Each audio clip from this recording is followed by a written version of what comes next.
Well, I'm joined now by Dr. Jordan Peterson. Jordan, great to have you back on the programme. A lot has happened since you were last on just a few weeks ago. I want to start by saying that I'm wrestling with a lot of moral quandaries about this war. And I'm hoping that through our conversation today, we might get to at least have some clarity about the moral quandaries and see if we can work out what we should be thinking about this, because I think it's very complicated. And it's got to be nuanced, this conversation. Do you feel any moral quandaries about it? Well, I don't think you can have a war without moral quandary. I mean, a war is the consequence of an unsolvable moral quandary.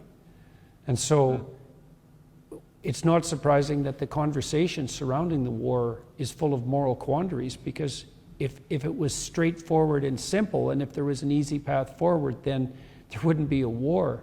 And so, I mean, I can tell you what I think is going on to the degree that you can reduce it to something quickly explicable. You know, I think Iran is desperate because of the tenuous hold on power that the mullahs now have in Iran, given their own citizens' rebellion.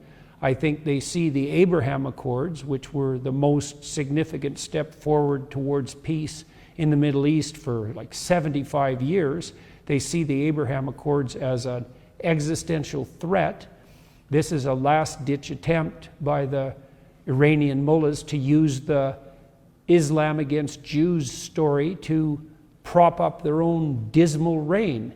And so they rattled the chain of their Hamas puppets and said, provoke, and they did, and their hope is that the Israeli response will be so overwhelming that the Arab world turns against them, and maybe even the people who might be inclined to be swayed by a victim narrative in the West, and that the Abraham Accords will fall apart, and that'll be the end of that. And that could happen, and I'm hoping it won't, because I think the Abraham Accords were, and it's irritating to me, for whatever utility that is that I think I know, insofar as you can know such things, that Saudi Arabia would have signed the Abraham Accords 2 years ago if Biden would have moved a little bit more forthrightly on it. And I think the reason that he didn't and the Democrats didn't was because they didn't want to give Trump any credit for anything that he had attained in his administration. And I think all of that is appalling. And, I see this story of Muslim against Jew being put forward in this propagandistic manner. And I think, well, the Muslim world has to make a choice too, because it doesn't look to me like their proper champions is the government in Iran, and it's not like the Saudis don't have their flaws, and perhaps the rest of the Arab governmental structures, but the Islam world should move in the direction of the Abraham Accords. That would be great for everyone. We could have a real peace. We could have something approximating a union of the Abrahamic people, and I think the accord was named extraordinarily well. Or we could have what we've had for the last 75 years with the Palestinians as perpetual cannon fodder, at the beck and call of those for whom having them be cannon fodder is useful. And so, there's just moral quandaries everywhere there. It's a minefield, but that's what I think is the fundamental reality of the current situation. It's a propaganda war, and there's a lot at stake. On October the 7th, Hamas obviously committed a terror attack of appalling magnitude. Where were you when you first heard about it, and what was your instant feeling about it? Well, my instant feeling was to be sickened by it, and it hasn't been that long since I was in Jerusalem, and so it was a little closer to me than it might have otherwise been. I'm also more sensitive to any signs of anti-Semitic catastrophe from studying the Holocaust for the length of time that I did. And I've always regarded Jews as the canary in the coal mine. And I think the reason that the Jews are the canary in the coal mine is because they're a successful minority. And if a culture can tolerate a successful minority, it's pretty damn robust, and it's not very resentful. And as soon as a culture starts to get resentful, the Jews make an easy target. because they're a minority, and so that's an easy target to begin with. But then they're the minority that has the temerity to be successful. And that really brings the resentful out of the rat holes.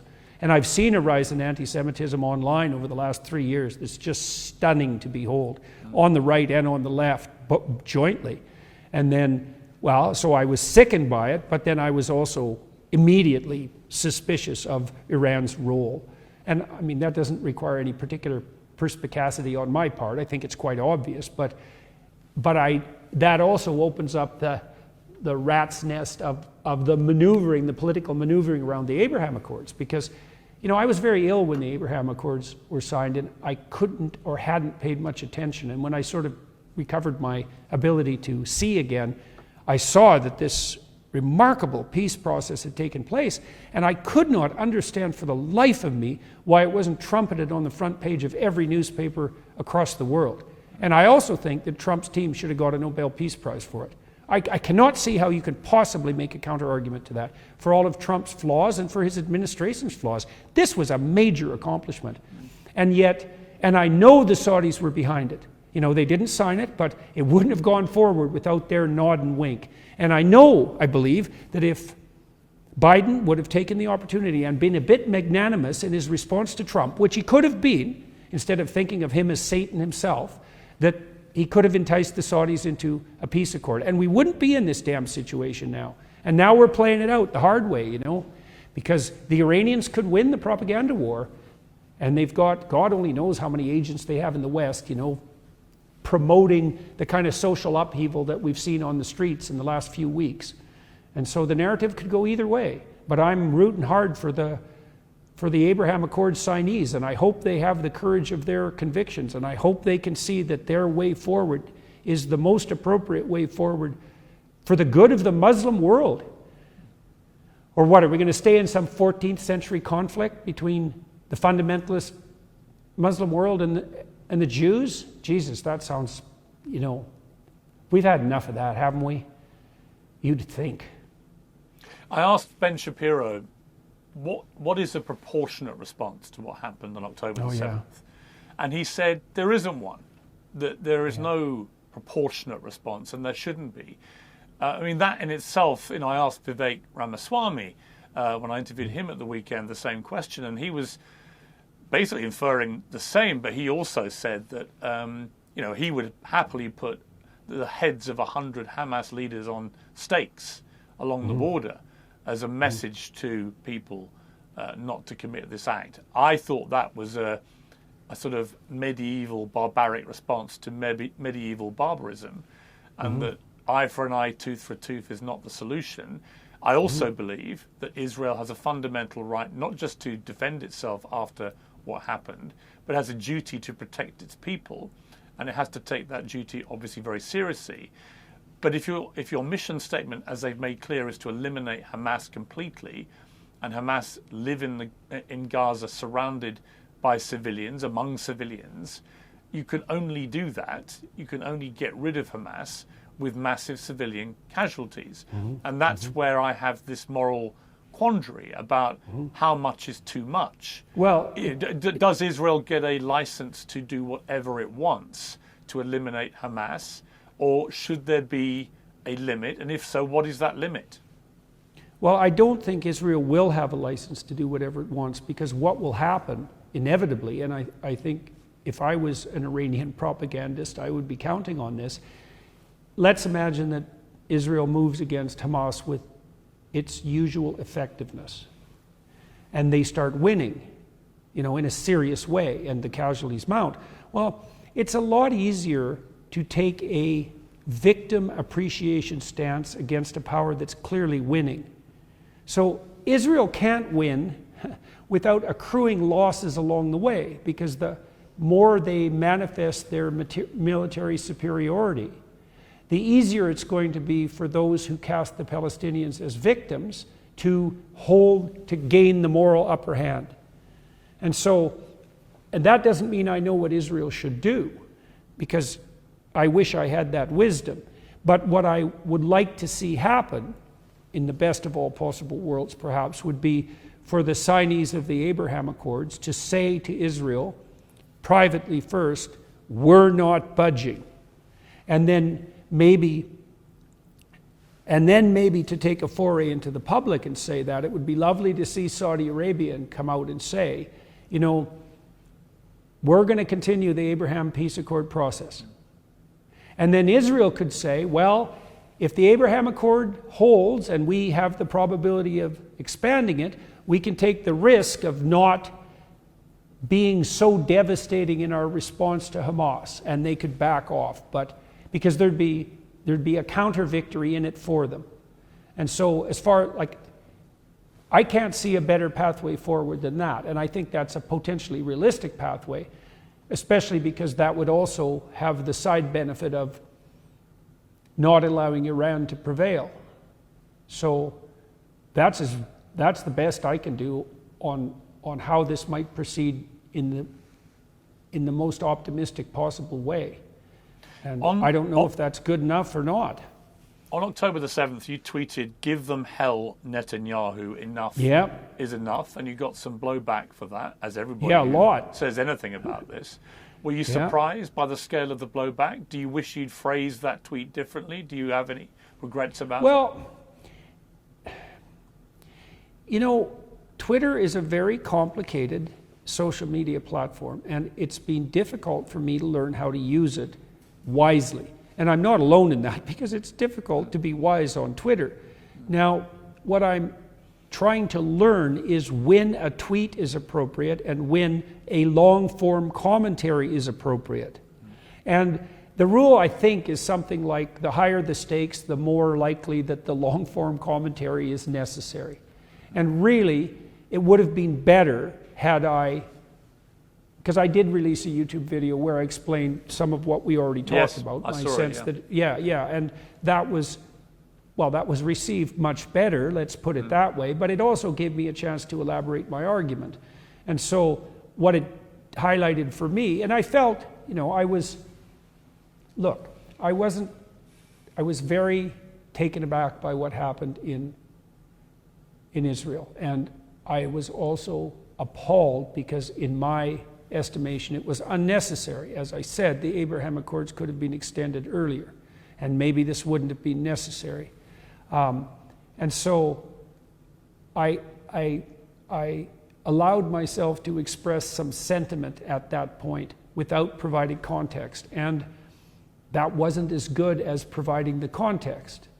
And I'm rethinking Twitter overall at the moment about how to use it. You know, Elon has taken off the character limit, and he's also made it possible to distribute video, and so it no longer has to be a place where impulsive exchanges can occur rapidly, and I'm trying to reconfigure how I use it. I'm much happier with the video. Now, you know, I was upset because I had developed somewhat of a Muslim following on YouTube, and I was very happy about that. A lot of people on the Islamic side of the world were watching my biblical lectures, for example, and you know, and I've had extensive conversations with Muslims on my YouTube channel.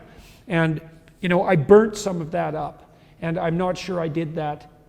Well, I would say I'm certain I didn't do that in the most productive manner.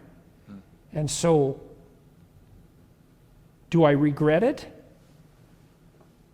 It would have been better to do the long form, to have done the long form to begin with, you know? And Twitter invites and rewards a certain amount of impulsivity, and it wasn't,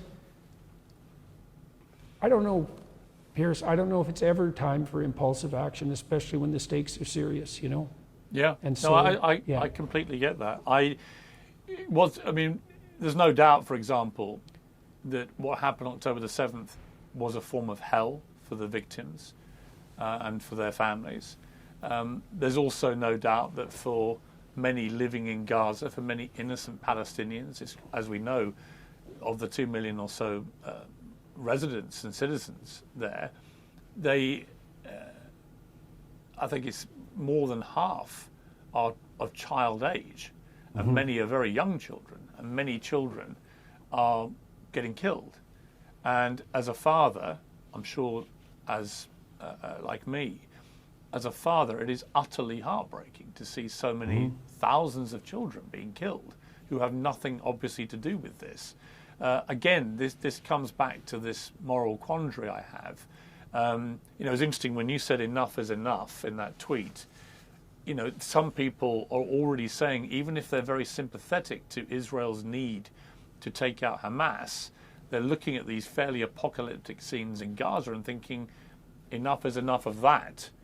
You know, in other words, the revenge is already far greater in terms of death toll than the original appalling terror attacks. That, again, is where I have a moral quandary.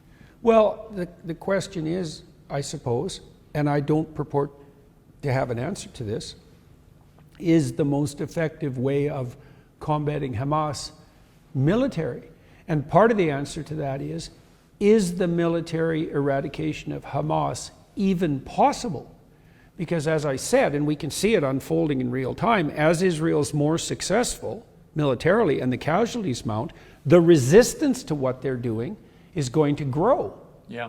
And so even if they could take out Hamas militarily, which isn't obvious given its interpenetration with the civilian population, all of what's going to be played out is going to be played out on the military front.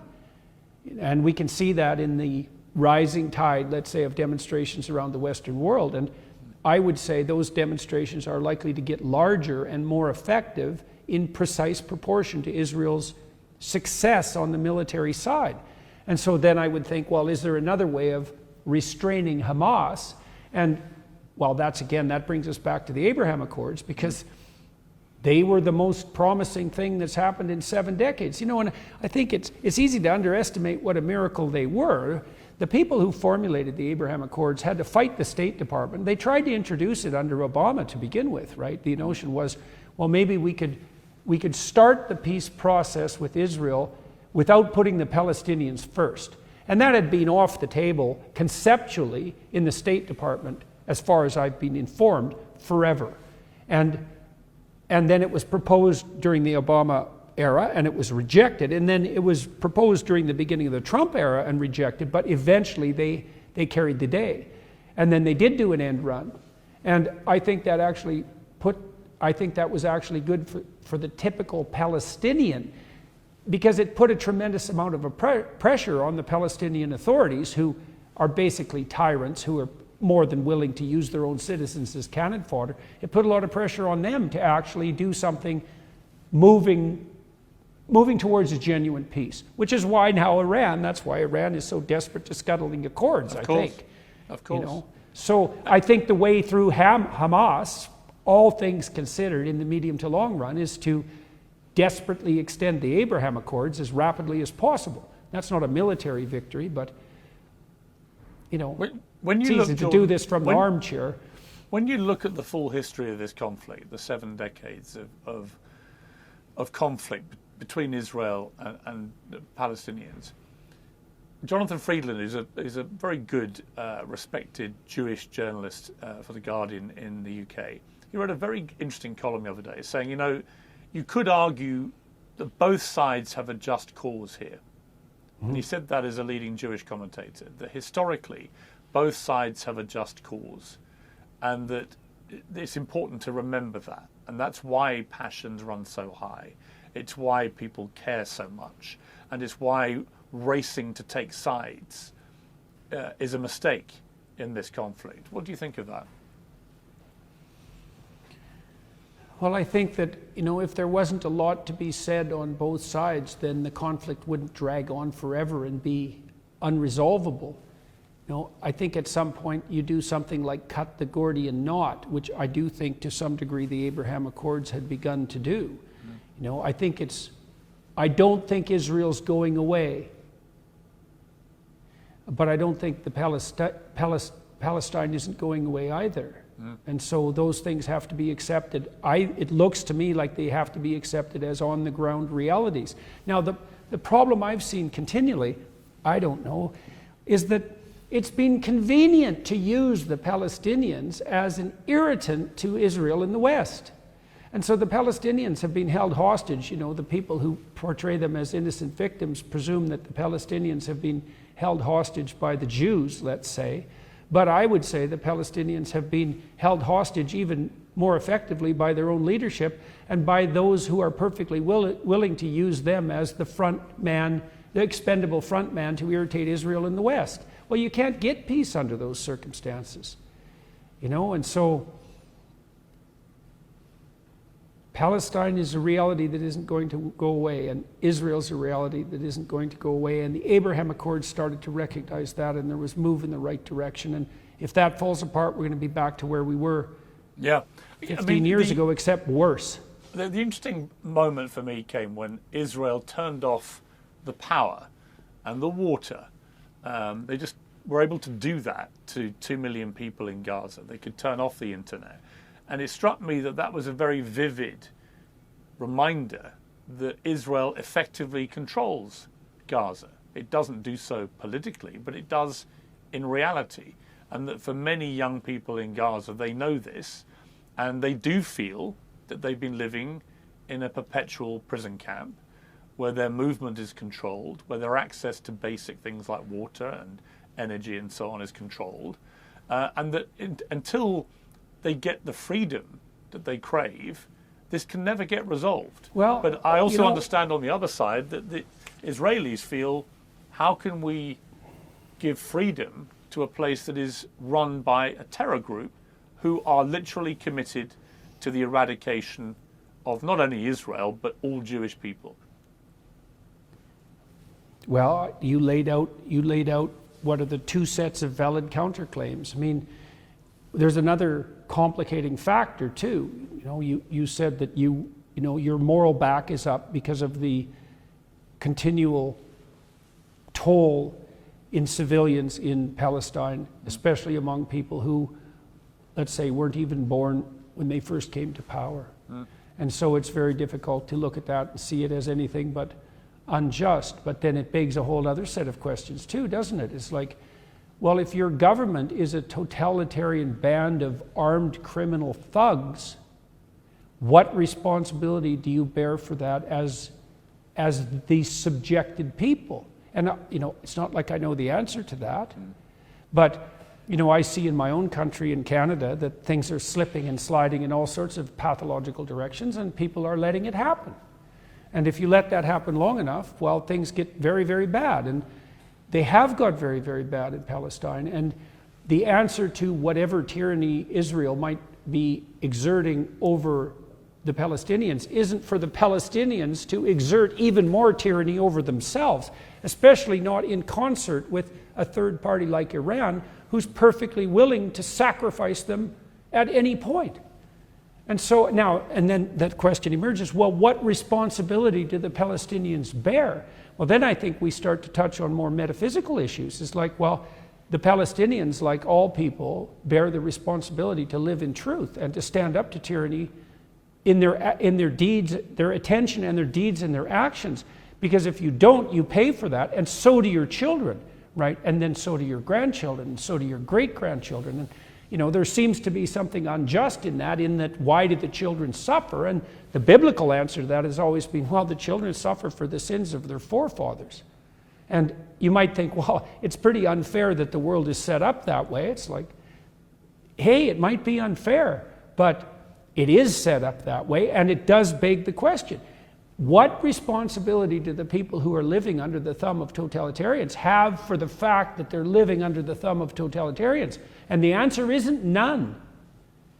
So this is why I'm a psychologist, not a politician. I think it's a really interesting question. It's also an interesting question: why won't Arab states around Gaza take in Palestinian refugees? I mean, these are legitimate questions.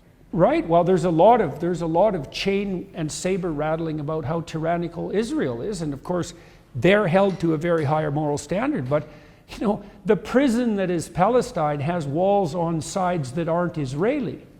So, and that no one, certainly not the progressives, will never talk about that, and that's partly because all the oppressed people are equally morally virtuous. And so the fact that the Arabs won't take in the Palestinians, you can't even bring that up because, of course, the Arabs themselves are victims of Western colonialism, which is, one of the most absurd propositions ever set forth by anyone about anything. But, here we are. And it is quite a miracle in some ways that the multidimensional fact of Palestinian enslavement isn't discussed in a much more forthright manner.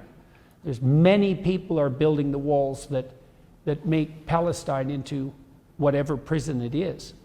And perhaps the Israelis are playing their role, but they're by no means the only actors.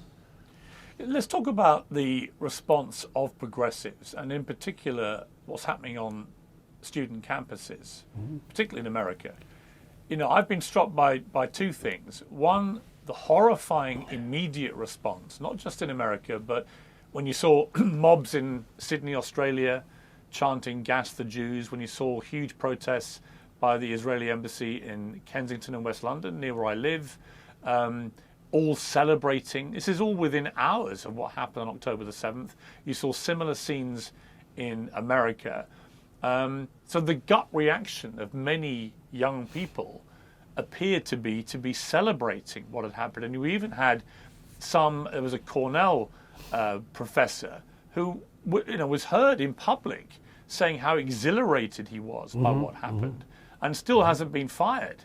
And these are people who've driven this cancel culture for many years now, where if you use the wrong pronoun, they want you eradicated, fired, shamed, abused, and so on. But here, if you celebrate the actions of a terrorist organization in killing 1,500 people, you actually don't lose your job. Students who beamed pro-Hamas rhetoric onto the building at George Washington University, they haven't lost their places at that university.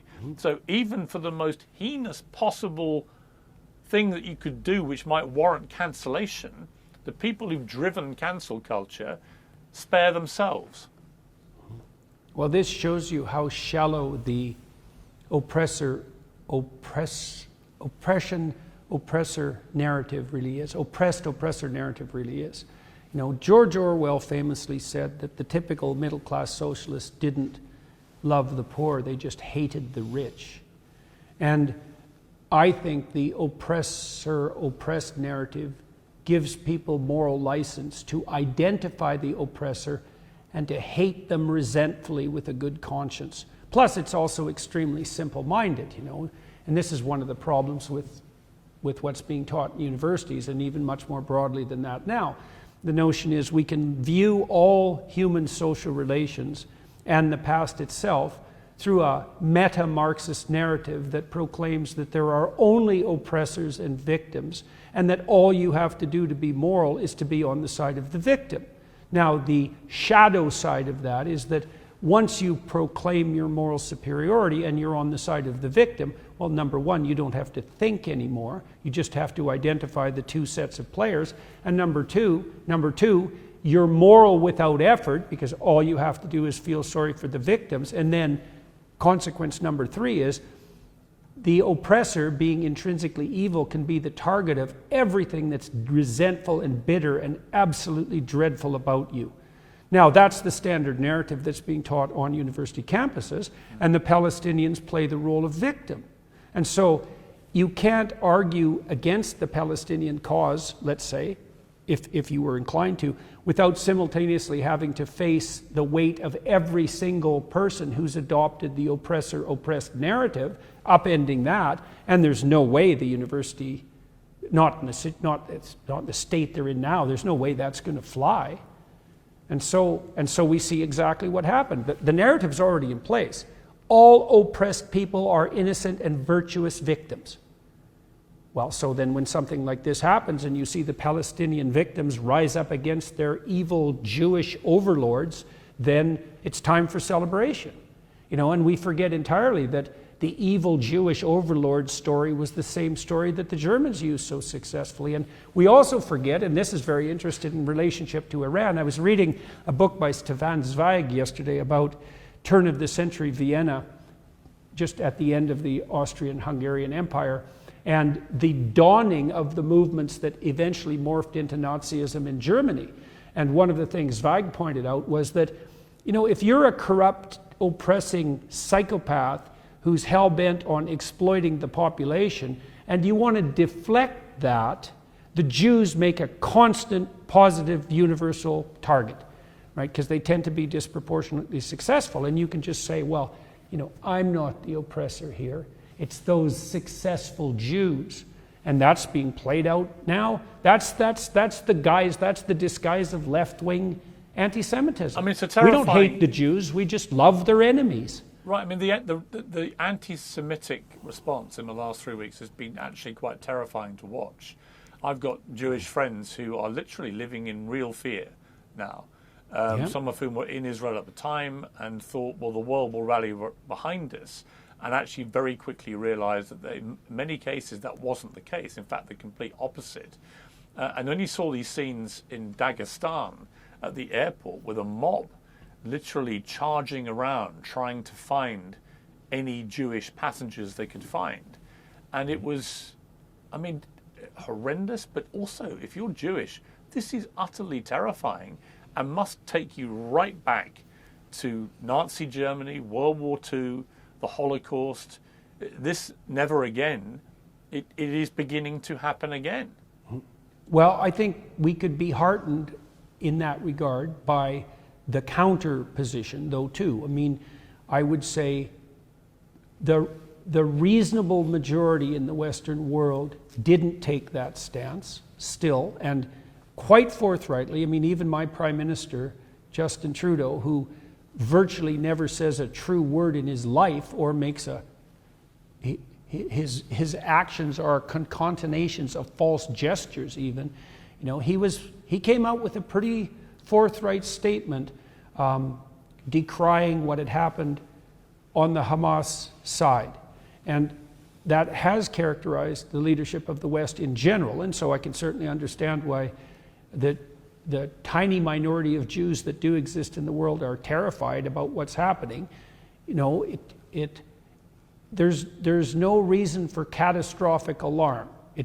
You know what I mean? It doesn't look to me like this is going to spiral out of control. And I'm not even so certain that in the medium to long run it's going to be the worst possible thing, because too, the other thing that happened is that a lot of the false moral disguise of the progressive types was exposed in a radical way in the last few weeks.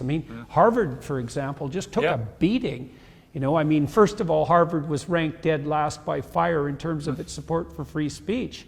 And then it was 32 different Harvard groups came out essentially in support of Hamas. Yeah. And then a whole variety of CEOs said they wouldn't accept a Harvard degree as a hiring criteria. And Larry Summers came out and said, the previous president of Harvard, that the institution had become so corrupt that it wasn't salvageable. Then, the White House press secretary decried the actions of the squad who were supporting the Hamas protests. So we're seeing cracks on the progressive side because of this that haven't been evident before. And Biden himself came out and talked about how important it was to push forward with the Abraham Accords, which was something, I wish he would have done 2 years ago, but better late than never. So I can understand why there's tremendous fear and uncertainty, but I certainly wouldn't say that all the news is bad. Let's talk about social media for a moment.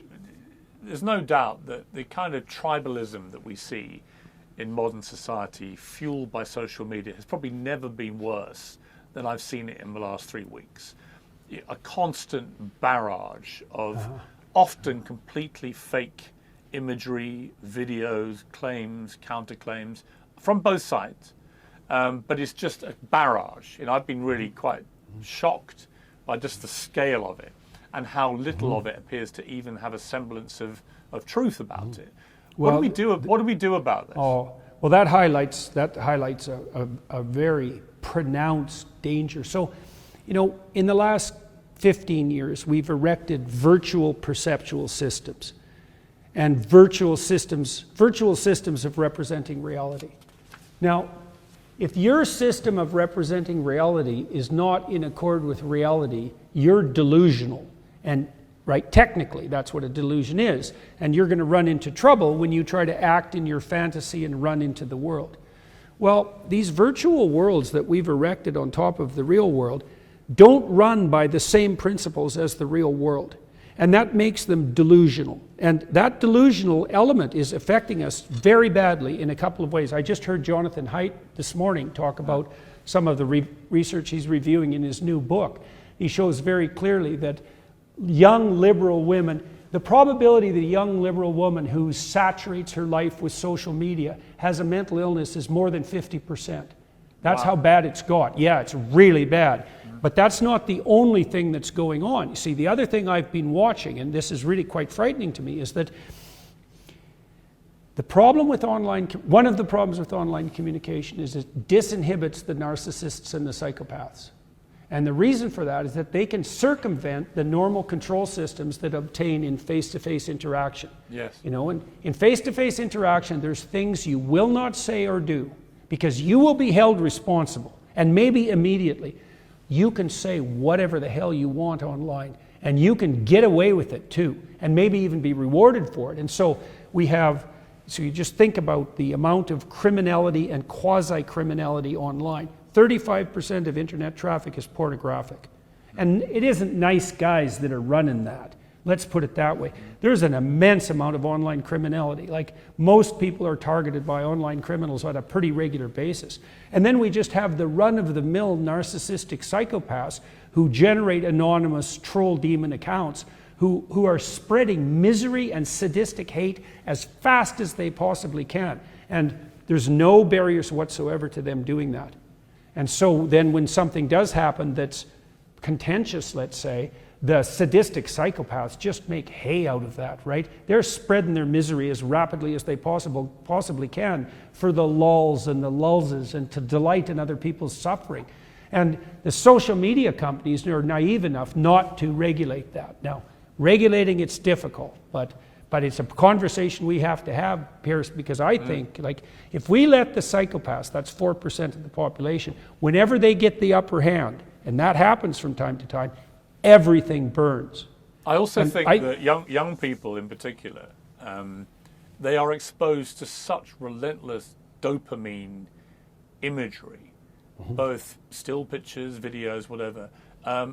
And in particular, the last 3 weeks, if you're a young person with an impressionable mind and you're getting bombarded with some of the worst imagery imaginable, you know, babies dead, limbless and so on, if you're getting that on your feed all day long, which I'm seeing on mine, so they must be, it can only have an incredibly damaging effect to I think, a young generation already ripped with anxiety, ripped with problems about how to deal with the real world. And I think a lot of it is they're just seeing so much bad stuff all the time on social media, which when I was young, you just couldn't see it. You would not be able to access this kind of thing. You were protected in a way from the reality of things like warfare, and protected from this kind of imagery. Yeah, well, again, it's a problem of technological revolution, because this new sensory system that we've produced, this new system of perception, it's a fire hose, first of all, that's impossible to govern. You can never get on top of it. It's infinite in its scope. Yeah. And then it allows the pathological and the terrible to spread as rapidly as the beneficial and the good. And so it is overwhelming. It's not just kids that have a hard time with that. I mean, it's just these technologies, well, what do we expect? They're insanely powerful and remarkable, but they carry with it all of the implications of that insane power on the pathological side. And we don't exactly know how to deal with it. We don't know how to regulate. We haven't evolved the social norms even that regulate online conduct. You know, I mean, when I block people on Twitter, let's say, I have qualms about it. You know, well, I'm in favor of free speech. Do I block trolls online? And when exactly do I block them? You know, I've got more direct about that. I have a couple of rules. You know, if you're anonymous and you're annoying, it's like, you're done as far as I'm concerned. But But that's just the beginnings of the evolution of anything approximating But social aren't you just norms. saying, I mean, I've wrestled with that because I've blocked, I think, 11,000 people or whatever it is. I can't remember what the latest tally is. I go on little block spurges sometimes. But to me, there's no contradiction between believing passionately in free speech, but also allowing yourself not to have to listen to it. You don't have to listen to what people are saying to you. Well, you have the right in a free democratic society to say, look, you're entitled to say whatever you want, but I don't actually have to listen to it. You're not preventing them from exercising their right to free speech. You're just saying, I don't want to hear it. Well, Sorry. that's why we have walls. Like that's Right. a good example of the difference between the virtual world and the real world. I mean, Right. you have a house and it has walls and a door. And the reason for that is you don't want a random stranger to come in and just yell things at you whenever. Right. You know, and so what are the walls and the doors on social media? Well, we have no idea because we thought, well, we'll democratize the public square.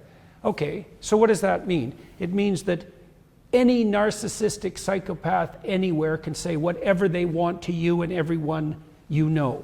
Well, you know, that's just not going to work. It's not going to work. There's always been criminals and quasi-criminals and troublemakers, and we have some mechanisms of regulation in the actual world and virtually no mechanisms of regulation whatsoever in the virtual world. And so, yeah, it's a tremendous problem. And it is also making it more and more difficult for us to distinguish what's real from what's not real, because you don't know when you're being played for a, what would you call, masochistic fool by a sadistic psychopath. And the answer to that is often, Yeah. you know, frighteningly often. And so my sense, like I've proposed this before, is like I think social media enterprises above a certain size should separate people with verified identities, verified by their site, not with some universal digital ID, separate them from the anonymous types. Like if the anonymous types want to post, no problem, but they shouldn't get to post with the actual human beings. Because there's no responsibility, you know, and then you say, well, you know, maybe I'm a whistleblower and I'm standing for truth and I don't want to bear an undue responsibility for telling truth to power. It's like, my sense online is for every one whistleblower who's genuine, who's anonymous, there's 999 anonymous troll Yes. demons who are sadistic, right? Yeah. That's not a good ratio. You interviewed Bibi Netanyahu quite recently, actually, a few months ago. A lot of pressure on him internally, a lot of criticism. Hamas released a video on Monday of some of the hostages attacking Netanyahu's administration for not having a ceasefire and so on. That was clear propaganda. But it also reflects what a lot of people in Israel feel about Netanyahu and the catastrophic failure of security and defense on October the 7th. He's resolutely refused to accept any responsibility or to apologize for that. Do you think he should? Well, I guess I wouldn't presume to know. I mean, my observation about that was that, you know, people said, well, how could this happen? How could the Israeli defense systems be that porous? And I would say, our defense systems are way more porous than anybody would ever want to think. You know, it's very, very difficult to stop people who are willing to light themselves on fire to singe you. And any random person in a civilized society can cause an unbelievable amount of mayhem and trouble. And in order to forestall that possibility completely, which would be impossible in any case, we'd have to move towards a surveillance state like China, where we're being monitored 100% of the time, and then the bloody cure would be worse than the disease. It doesn't surprise me that Israel's defense was that porous. I don't think it cannot be in a society that's still vaguely free. And even if you lock people down, Jesus, you can still cause a lot of trouble if you're hell-bent on doing it. So should Netanyahu apologize for the failures of the Israeli defense system in relationship to the Hamas attack? I don't know enough to say. It isn't obvious to me that it failed any worse than you should expect a system like that to fail when it's faced by psychopathic terrorists who are being funded by outside sources who want to do nothing else but cause misery and mayhem. So I interviewed Netanyahu partly because I wanted to talk to him, because I was curious, and I was also an admirer of his economic reforms, the economic reforms that I think did raise Israel to this position of pronounced economic power and entrepreneurial capacity that they now possess, which also made them a more attractive partner during the Abraham Accords, because the Israelis had the possibility of offering to the Arabs the sharing of their technology and their entrepreneurial and managerial prowess. They had something to offer along with their military strength. So I thought that was all to the good. I don't know enough about Netanyahu and about the intricacies of Israel politics. God, it's hard enough keeping track of my own country, to dare to say anything more than that. I'm glad I'm not in his shoes. How about that? That's, I can't imagine there's anything about that that's anything other than abysmally difficult, non-stop. So let's turn, Jordan, to the ARC conference. It's why you're in London and I'm actually in Los Angeles at the moment. The Alliance for Responsible Citizenship. This is your brainchild. A huge event, a lot of very interesting speakers from all around the world. You've made it clear it's driven by a desire to be motivational rather than political. Explain that.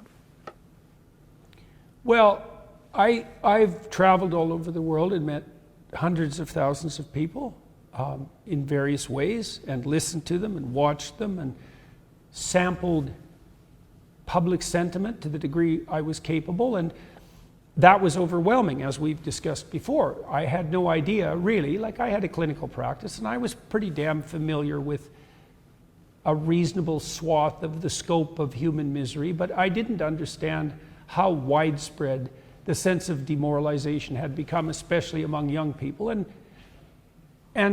I got a real taste of that. And I'm tired of the zero-sum apocalyptic fear-mongering story. I don't buy it. I don't think any bit of it is useful. I think it's extremely convenient who want to use the crisis to accrue power to themselves. And I think that the leader who motivates with fear is a tyrant. And the leader might say, well, there's something to be afraid of. And I would say, yeah, there's always something to be afraid of.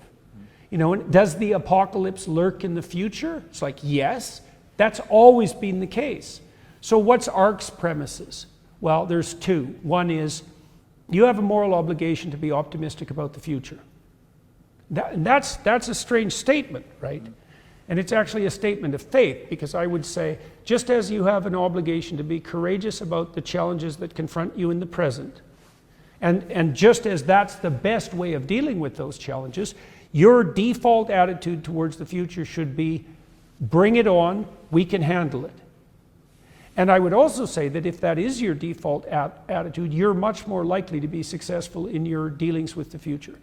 And one of the things I've learned about classic religious or metaphysical faith is that a tremendous proportion of that is the faith that is courage, right? The courage to confront the unknown in the future with standing up straight with shoulders back, right? With the presumption that despite our flaws, we're intrinsically good. Despite the misery in the world, it's intrinsically good, and that's the relationship we should establish with it. So that's the first part of the ARC motivational message. And the second part is that part of the way that you face the future in a manner that makes of it the best it could be is to do that responsibly. To take responsibility for yourself, to put your life together, to tell the truth, to pursue high-order aims, to take responsibility for your marital partner and vice versa, to do the same with your family, your local community, your town, your city, and that's your identity. That nested social web of obligations. That's your identity. And also that the meaning in your life is going to emerge as a consequence of shouldering that responsibility. The meaning and the adventure in your life. And so confront the future with faith and courage and accept the responsibility that's commensurate with that. And that's the way you set the world straight. And that's not a political solution. That's a spiritual solution or a psychological solution. Now, it has political ramifications, but we're much more interested at ARC and at the ARC conference with the underlying substrate, the substrate about which the culture war is really raging, right? About the ultimate nature of reality in some way, and how you construe that. I think to some degree you have to construe it as a matter of faith, because we're all ignorant and limited in our knowledge, and so we have to make first pass approximations at what we're going to presume to be true. And so one set of presumptions is open your eyes, confront what frightens you, move forward stalwartly, aim up, tell the truth. There's no evidence that that's correct, but you can start with that as a set of propositions, and then you could also make the claim, and I think this is a valid claim, you cannot be armed better in life other than with that set of propositions. And I think that's the Western claim, and that's what we're trying to communicate to the degree we can with this art conference. Well, I think it's an excellent start. I mean, no more than that. Let's see how people respond to it. I was encouraged, actually, in the last few days by the news breaking here in Hollywood that Disney have decided to put back the release of their new version of Snow White and the Seven Dwarfs by a year, following the huge backlash to the fact that actually it wasn't going to have any dwarves in it. I think one. The rest were going to be fully bodied people, male, female, black, white, so on and so on, ticking every possible virtue signaling box. And I actually interviewed one of the leading dwarf actors in the world who said, how dare they put me out of work like this? This is one of the most prized jobs in the world for any dwarf actor, being in Snow White and the Seven Dwarfs. And it was a very good point, of course, that in their surge towards supposed equality, they were actually stopping the very people for whom this would have been the number one gig in town from getting that gig. But they've now put it back, and apparently are going to go back to potentially even using CGI actual dwarves in the movie, which seems to me a significant climb down by Disney. What do you make of this? Well, I think it's perversely analogous to the case that we're trying to make at ARC. So there is an underlying metaphysical or narrative reality, and you can warp and bend that with an ideology, but the ideology doesn't map well onto the underlying reality. And so so how would that play out in the case of Snow White and the Seven Dwarfs? Well, that's a very old story, and some folk tales, we have anthropological evidence that some folk tales can be up to 10, 15,000 years old, extremely old. Well, there's a reason that they lay themselves out the way they do. It's the logic of the narrative world. So I can give an example with Snow White. Well, why is Snow White surrounded by dwarves when she reaches the peak of her beauty? Why is she surrounded by dwarves? Why do they have to be dwarves? And the answer is, a stellar young woman finds herself surrounded by dwarfs. Right? That's the universal position of an extremely well put together young woman. There's going to be men around her who aren't what they could be. Right? They're much smaller than they need to be. And why is she waiting for a prince? Well, because she's a princess. That's why. And so you're going to be waiting, and this is the eternal situation of women. They're going to be waiting for not only their match, but maybe for someone that they actually admire. And that's not to be found around the dwarfs. Now, you can't just take that and say, well, let's throw some random diversity people in there. It's like the story has a coherence, and the coherence transcends easy understanding. You know, it wouldn't have that magical, mythical element that fairy tales have if the narrative didn't transcend the understanding. One of the things we're trying to do with ARC is to remind people that our civilization exists in a metaphysic, in a story, right? It's a divine story, and that the divine story has its reasons, the reasons that transcend reason. It's where Carl Jung, the famous psychoanalyst, his notion of the way the world worked, to simplify it to some degree, is there are things that are absolutely beyond our comprehension. And then there are things that we understand explicitly and in detail. But there's a border between them. So imagine, there's not a cutoff line, so you go from things you understand completely to things you understand not at all. The border is the land of the dream, the land of the story, the land of the fantasy, the land of myth. It's half unknown and mysterious, like the lands in the Lord of the Rings. And it's half explicit and understandable. And it's the place that the unknown moves through before it becomes explicit. Our Western philosophical tradition, with its reliance on rights, let's say, and its insistence upon the dignity of each individual, exists within a dreamlike metaphysic. And that is the Judeo-Christian story. Now, we don't know what to make of that rationally, but it fills a gap.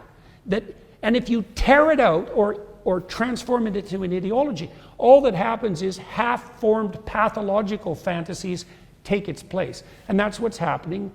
Everyone sees this, and Nietzsche predicted it in the late 1870s, or thereabouts, God will die and the realm of ideology will rise up to take its place. And if you think that Christianity or Judaism was superstitious and insane, it's like, just wait till you see what replaces it.